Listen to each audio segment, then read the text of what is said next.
150 Iran ವಿದ್ಯಾರ್ಥಿನಿಯರ ದುರಂತ ಅಂತ್ಯ. ಇರಾನ್ ಶಾಲೆಯ ಮೇಲೆ ಬಾಂಬ್ ಹಾಕಿದ್ದು ಇರಾನ್ ಅಂತೆ. ಟ್ರಂಪ್ ಹೇಳಿಕೆಯಿಂದ ಬೆಚ್ಚಿಬಿತ್ತು ಜಗತ್ತು. ನಮಸ್ಕಾರ ವೀಕ್ಷಕರೇ, ಯುದ್ಧ ಅಂತಂದ್ರೆ ಕೇವಲ ಎರಡು ದೇಶಗಳ ಸೇನೆಗಳ ನಡುವಿನ ಗುದ್ದಾಟವಲ್ಲ. ಯುದ್ಧದಲ್ಲಿ ಅತಿ ಹೆಚ್ಚು ಬೆಲೆ ತೆರುವುದು, ಅತಿ ಹೆಚ್ಚು ನಷ್ಟ ಅನುಭವಿಸುವುದು ಯಾವುದೇ ತಪ್ಪಿಲ್ಲದ ಜನಸಾಮಾನ್ಯ ಮತ್ತು ಮುಗ್ಧ ಮಕ್ಕಳು. ಇರಾನ್ ಮತ್ತು ಅಮೆರಿಕ, ಇಸ್ರೇಲ್ ನಡುವೆ ನಡೀತಾ ಇರುವ ಈ ಭೀಕರ ಕದನ ಈಗ ಇಂತಹದ್ದೇ ಒಂದು ಅತ್ಯಂತ ಕರಾಳ, ಹೃದಯವಿದ್ದರಾವಕ ಘಟನೆಗೆ ಸಾಕ್ಷಿಯಾಗಿದೆ. ಫೆಬ್ರವರಿ 28ರ ಕರಾಳ ದಿನ ಇರಾನ್ನ ಮಿನಾಬ್ ಎನ್ನೋ ಪ್ರದೇಶದಲ್ಲಿರುವ ಒಂದು ಹೆಣ್ಣು ಮಕ್ಕಳ ಶಾಲೆಯ ಮೇಲೆ ಎಲ್ಲಿಂದಲೂ ಬಂದ ಭಾರೀ ಕ್ಷಿಪಣಿಯೊಂದು ಅಪ್ಪಳಿಸಿದೆ. ಕ್ಷಣಾರ್ಧದಲ್ಲಿ ಇಡೀ ಶಾಲೆ ಧೂಳಿಪಟವಾಗಿದೆ. ಆ ಶಾಲೆಯಲ್ಲಿದ್ದ 150ಕ್ಕೂ ಹೆಚ್ಚು ಮುಗ್ಧ ಬಾಲಕಿಯರು, ವಿದ್ಯಾರ್ಥಿನಿಯರು ತಮ್ಮ ಪ್ರಾಣ ಪಕ್ಷಿಯನ್ನ ಶಾಶ್ವತವಾಗಿ ಕಳೆದುಕೊಂಡಿದ್ದಾರೆ. ಸುಟ್ಟು ಭಸ್ಮವಾಗಿದ್ದಾರೆ.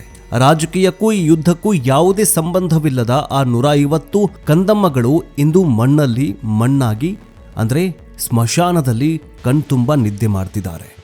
ಈ ಘಟನೆ ಇಡೀ ಪ್ರಪಂಚವನ್ನೇ ಅಕ್ಷರಶಃ ಬೆಚ್ಚಿ ಬೀಳಿಸಿದೆ. ಆದರೆ ಈ ದುರಂತದ ಬೆನ್ನಲ್ಲೇ ಒಂದು ಬಹುದೊಡ್ಡ ಪ್ರಶ್ನೆ ಜಗತ್ತನ್ನ ಕಾಡ್ತಾಗಿದೆ. ಆ ಮುಗ್ಧ ಮಕ್ಕಳ ಶಾಲೆಯ ಮೇಲೆ ಅಷ್ಟೊಂದು ಭೀಕರವಾದ ದಾಳಿ ನಡೆಸಿದ್ಯಾರು? ಅಮೆರಿಕ ಆ ಶಾಲೆ ಮೇಲೆ ಅಟ್ಯಾಕ್ ಮಾಡ್ತಾ, ಅಥವಾ ಇರಾನ್ ಸೇನೆ ಕಳುಹಿಸಿದ ಕ್ಷಿಪಣಿಗೆ ದಾರಿ ತಪ್ಪಿ ತನ್ನದೇ ದೇಶದ ಮುಗ್ಧ ಹೆಣ್ಣು ಮಕ್ಕಳನ್ನ ಬಲಿ ಪಡೆದುಕೊಳ್ತಾ?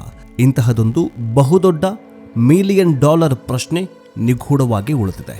ಇದರ ಮಧ್ಯೆ ಅಮೆರಿಕದ ಅಧ್ಯಕ್ಷ ಡೊನಾಲ್ಡ್ ಟ್ರಂಪ್ ಒಂದು ಅತ್ಯಂತ ಆಘಾತಕಾರಿ ಹೇಳಿಕೆ ನೀಡಿದ್ದಾನೆ. ಆ ದಾಳಿ ಮಾಡಿದ್ದು ನಾವಲ್ಲ, ಇರಾನ್ ತನ್ನ ಶಾಲೆಯ ಮೇಲೆ ತಾನೇ ದಾಳಿ ಮಾಡಿಕೊಂಡಿದೆ ಅಂತ ಟ್ರಂಪ್ ಗುಡುಗಿದ್ದಾರೆ. ಅತ್ತ ರೊಚ್ಚಿಗೆದ್ದ ಇರಾನ್ ಸೇಡಿನ ಕಿಚ್ಚಿನಿಂದ UAEಯಲ್ಲಿರುವ ಅಮೆರಿಕದ ಮಿಲಿಟರಿ ಬೇಸ್ಗಳ ಮೇಲೇನೆ ಭಾರೀ ಅಟ್ಯಾಕ್ ಮಾಡ್ತಾ ಇದೆ. ಅಷ್ಟಕ್ಕೂ ಆ ದಿನ ನಿಜವಾಗ್ಲೂ ಆಗಿದ್ದೇನು? ನ್ಯೂಯಾರ್ಕ್ ಟೈಮ್ಸ್ ಪತ್ರಿಕೆ ಬಿಚ್ಚಿಟ್ಟಿರುವ ಆ ಬಹುದೊಡ್ಡ ಸೀಕ್ರೆಟ್ ರಿಪೋರ್ಟ್ ಅಮೆರಿಕದ ಬುಡವನ್ನೇ ಅಲಗಾಡಿಸ್ತಾ ಇರೋದಾದ್ರೂ ಯಾಕೆ? ಬನ್ನಿ ಇವತ್ತಿನ ಈ ಡೀಟೇಲ್ಡ್ ವಿಡಿಯೋದಲ್ಲಿ ಇರಾನ್, ಅಮೆರಿಕ ಈ ದೊಡ್ಡವರ ಮಧ್ಯೆ ಈ ಪುಟ್ಟ ಕಂದಮ್ಮಗಳು ಸುಟ್ಟು ಭಸ್ಮವಾದವಲ್ವಾ, ಆ ರಹಸ್ಯವನ್ನ ಭೇದಿಸ್ತೀವಿ. ಇಲ್ಲಿ ಇರಾನ್ ನಮ್ಮ ದೇಶದ ಹೆಣ್ಣು ಮಕ್ಕಳ ಮೇಲೆ ನಾವು ಹೆಂಗೆ ಅಟ್ಯಾಕ್ ಮಾಡೋದು, ಮಿಸೈಲ್ ಅಟ್ಯಾಕ್ ಮಾಡೋದು ಅಂತ ಇರಾನ್ ಹೇಳ್ಕೊಳ್ತಾ ಇದ್ರೆ, ಇಲ್ಲ ನಿಮ್ಮ ಹೆಣ್ಣು ಮಕ್ಕಳ ಮೇಲೆ ಅಥವಾ ನಿಮ್ಮ ಶಾಲೆಯ ಮೇಲೆ ನೀವೇ ಅಟ್ಯಾಕ್ ಮಾಡಿದ್ದು, ನಾವು ಮಾಡಿಲ್ಲ ಅಂತ ಟ್ರಂಪ್ ಹೇಳ್ತಿದ್ದಾರೆ. ಈ ಬಗ್ಗೆ ನಿಮಗೇನು ಅನಿಸುತ್ತೆ? ಈ ಯುದ್ಧ ಮಾಡೋದು ಬಿಡೋದು, ಈ ಎಕನಾಮಿಕ್ಸು, ಈ ಕ್ರೈಸಿಸ್ಸು, ಈ ತೈಲ ಬೆಲೆ, ಇವೆಲ್ಲ ಈ ಕಂದಮ್ಮಗಳಿಗೆ ಅರ್ಥ ಆಗತ್ತಾ? ಯಾಕೆ ಶಾಲೆಗಳನ್ನು ಟಾರ್ಗೆಟ್ ಮಾಡಿ ಹೊಡೆದಾಗ್ತಾ ಇದ್ದಾರೆ? ಕಮೆಂಟ್ ಬಾಕ್ಸ್ನಲ್ಲಿ ತಿಳಿಸಿ. ಜೊತೆಗೆ ಈ ಯುದ್ಧದಲ್ಲಿ ನೀವು ಯಾರಿಗೆ ಸಪೋರ್ಟ್ ಮಾಡ್ತೀರಾ ಕಮೆಂಟ್ ಬಾಕ್ಸ್ನಲ್ಲಿ ತಿಳಿಸಿ. ಬನ್ನಿ ವಿಡಿಯೋವನ್ನು ಶುರು ಮಾಡೋಣ. ವೀಕ್ಷಕರೇ, ಶಾಲೆಯ ಮೇಲಿನ ದಾಳಿಯ ಸುದ್ದಿ ಜಗತ್ತಿನಾದ್ಯಂತ ಕಾಡ್ಗಿಚ್ಚಿನಂತೆ ಹರಡ್ತಾ ಇದ್ದಂತೆ ಎಲ್ಲರ ಕಣ್ಣುಗಳು ಅಮೆರಿಕದತ್ತ ತಿರುಗಿದ್ವು. ಎಲ್ಲರೂ ಅಮೆರಿಕ ಮತ್ತು ಇಸ್ರೇಲನ್ನ ಗುರಿಯಾಗಿಸ್ಕೊಂಡು ಪ್ರಶ್ನೆ ಮಾಡೋದಕ್ಕೆ ಶುರು ಮಾಡಿದ್ರು.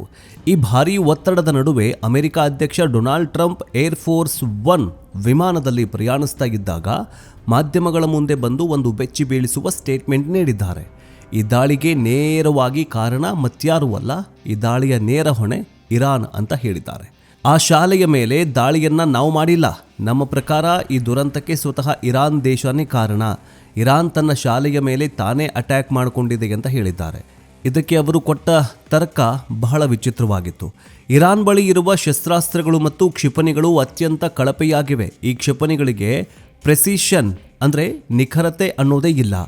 ಅವರ ಟೆಕ್ನಾಲಜಿ ಬಹಳ ಹಿಂದಿದೆ. ಹೀಗಾಗಿ ಅವರು ಬೇರೆ ಯಾವುದೋ ಟಾರ್ಗೆಟ್ ಮೇಲೆ ಹೊಡೆಯೋದಕ್ಕೆ ಹೋದಾಗ ಆ ಕಳಪೆ ಕ್ಷಿಪಣಿ ದಾರಿ ತಪ್ಪಿ ಅವರದ್ದೇ ಶಾಲೆ ಮೇಲೆ ಬಿದ್ದಿದೆ. ಅವರ ಗುರಿ ತಪ್ಪಿದ್ದರಿಂದಲೇ ಆ ಮಕ್ಕಳು ಪ್ರಾಣ ಕಳೆದುಕೊಂಡಿದ್ದಾವೆ ಅಂತ ಟ್ರಂಪ್ ಅತ್ಯಂತ ನೇರವಾಗಿ ಇರಾನ್ ಸೇನೆಯನ್ನ ಟೀಕೆ ಮಾಡಿದ್ದಾರೆ. ಟ್ರಂಪ್ ಅವರ ಈ ಇಶಾರೆ ಬಹಳ ಸ್ಪಷ್ಟವಾಗಿತ್ತು. ಇರಾನ್ ಅಮೆರಿಕ ಅಥವಾ ಇಸ್ರೇಲ್ ಮೇಲೆ ದಾಳಿ ಮಾಡೋದಕ್ಕೆ ಕ್ಷಿಪಣಿ ಹಾರಿಸಿರಬಹುದು, ಆದರೆ ಆ ಟೆಕ್ನಾಲಜಿ ಕೈಕೊಟ್ಟು ಅದು ತನ್ನದೇ ದೇಶದ ಮುಗ್ಧ ಮಕ್ಕಳ ತಲೆ ಮೇಲೆ ಬಿದ್ದಿದೆ ಅಂತ ಹೇಳೋದು ಈಗ ಟ್ರಂಪ್ನ ವಾದವಾಗಿದೆ.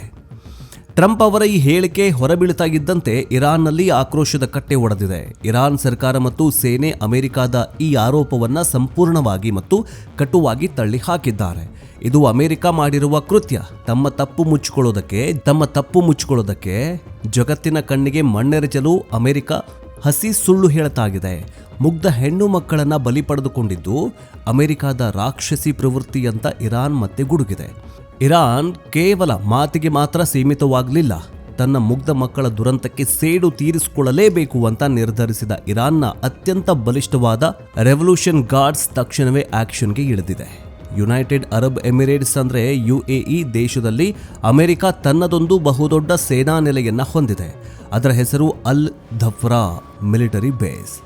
ಇರಾನ್ ಸೇನೆ ಅಲ್ ಧಫ್ರಾ ಬೇಸ್ ಮೇಲಿನ ಏಕಾಏಕಿ ಡ್ರೋನ್ಗಳು ಮತ್ತು ಅತ್ಯಂತ ವಿನಾಶಕಾರಿ ಕ್ಷಿಪಣಿಗಳನ್ನು ಬಳಸಿ ಭಾರೀ ಪ್ರತಿದಾಳಿ ನಡೆಸಿದೆ.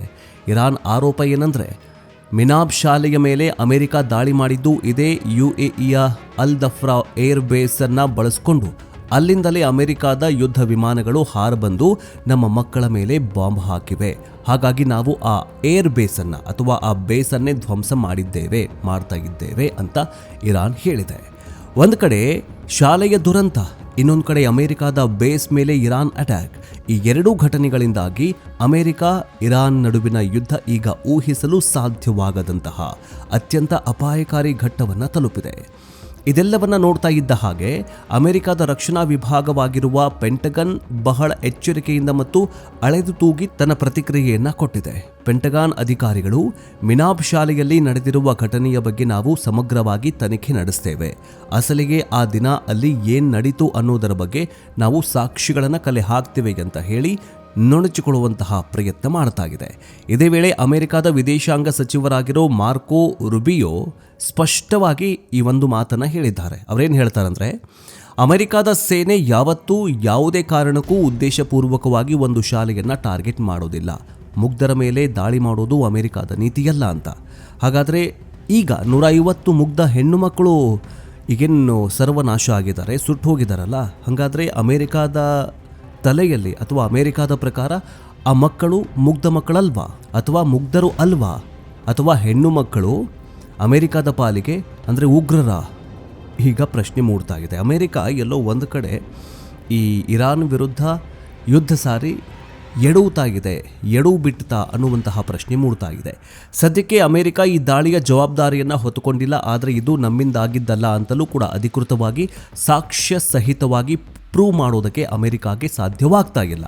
ಆದರೆ ಇರಾನ್ನ ಈಗ ಶಾಲೆ ಮೇಲೆ ಅಟ್ಯಾಕ್ ಮಾಡಿ 150 ಮಕ್ಕಳು ಸುಟ್ಟು ಭಸ್ಮವಾಗಿದ್ದಾರಲ್ಲ, ಇದ್ರ ಬಗ್ಗೆ ಅಮೆರಿಕ ಏನು ಹೇಳ್ತಾ ಇದೆ ಅಂದರೆ, ನಾವು ಯಾವತ್ತೂ ಉದ್ದೇಶಪೂರ್ವಕವಾಗಿ ನಾವೇನು ಮುಗ್ಧರನ್ನು ಅಟ್ಯಾಕ್ ಮಾಡೋದಿಲ್ಲ, ಮುಗ್ಧರನ್ನು ಟಾರ್ಗೆಟ್ ಮಾಡಿ ಅಟ್ಯಾಕ್ ಮಾಡುವಂತಹ ಜಾಯಮಾನ ನಮ್ಮದಲ್ಲ, ನಮ್ಮ ನೀತಿನೇ ಅಲ್ಲ ಅಂತ ಅಮೆರಿಕ ಹೇಳ್ತಾ ಇದೆ.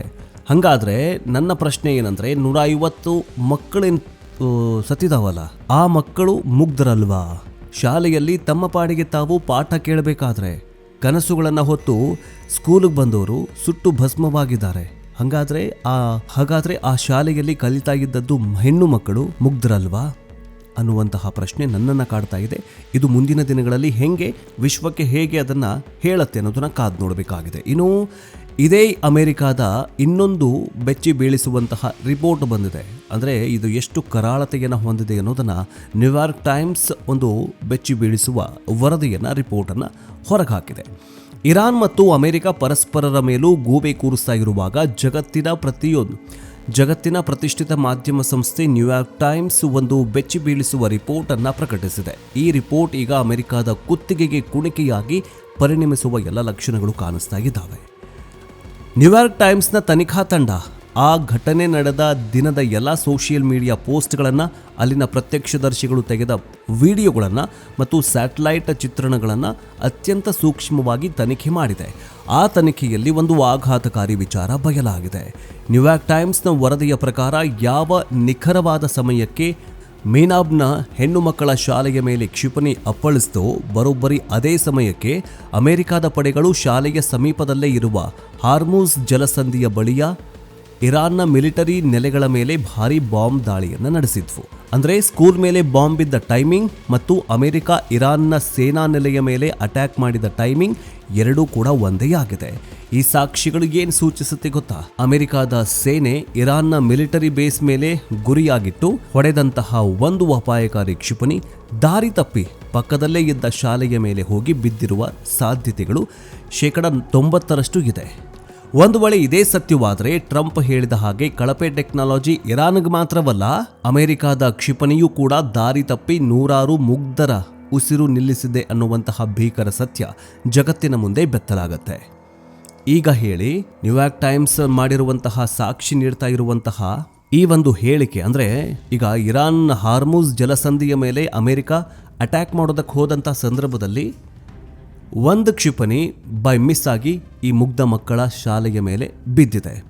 ಈಗ ಅಮೆರಿಕ ಏನು ಹೇಳ್ತಾ ಇದೆ, ಇರಾನ್ನ ಟೆಕ್ನಾಲಜಿ ತುಂಬ ಕಳಪೆಯಾಗಿದೆ, ಹಿಂದೆದಿದೆ, ಅಪ್ಡೇಟ್ ಆಗಿಲ್ಲ ಅಂತ ಹೇಳ್ತಾ ಇದೆ. ಇದೇನಾದರೂ ಪ್ರೂವ್ ಆದರೆ ಟ್ರಂಪ್ ಅಮೆರಿಕ ಮತ್ತೆ ಬೆತ್ತಲಾಗೋದು ಫಿಕ್ಸ್. ಯಾಕಂತಂದರೆ ಇಷ್ಟೆಲ್ಲ ಬೊಬ್ಬೆ ಹೊಡ್ಕೊಳ್ಳೋ, ಇಷ್ಟೆಲ್ಲ ನಾನೇ ದೊಡ್ಡನ, ನನ್ನಿಂದಲೇ ಅಂತ ಹೇಳ್ಕೊಳ್ಳೋ ಅಮೆರಿಕ ಇನ್ನೂ ಟೆಕ್ನಾಲಜಿಯಲ್ಲಿ ಹಿಂದುಳಿದಿದೆ ಅನ್ನೋದು ಪ್ರೂವ್ ಆಗತ್ತೆ. ಈಗ ಇಡೀ ಘಟನೆಯ ಅಸಲಿ ಸತ್ಯ ಹೊರಬರಲು ಇರುವಂತಹ ಅತಿ ದೊಡ್ಡ ಅಡ್ಡಿ ಅಂದರೆ ಆ ದುರಂತ ನಡೆದ ಜಾಗ. ಇರಾನ್ ಒಂದು ಮುಚ್ಚಿದ ದೇಶ.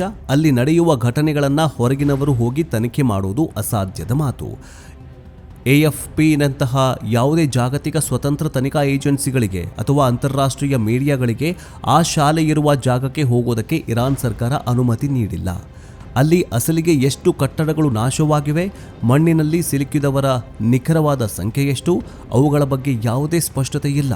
ಎಲ್ಲದಕ್ಕಿಂತ ಮುಖ್ಯವಾಗಿ ಆ ಶಾಲೆಯ ಅವಶೇಷಗಳ ನಡುವೆ ಬಿದ್ದಿರುವ ಕ್ಷಿಪಣಿಯ ತುಣುಕುಗಳನ್ನು ಪರಿಶೀಲಿಸಿದರೆ ಮಾತ್ರ ಅದು ಅಮೆರಿಕ ಹಾರಿಸಿದ ಬಾಂಬೋ ಅಥವಾ ಇರಾನ್ ಬಾಂಬೋ ಅನ್ನೋದು ಸೈಂಟಿಫಿಕ್ ಆಗಿ ಪ್ರೂವ್ ಆಗಲಿದೆ.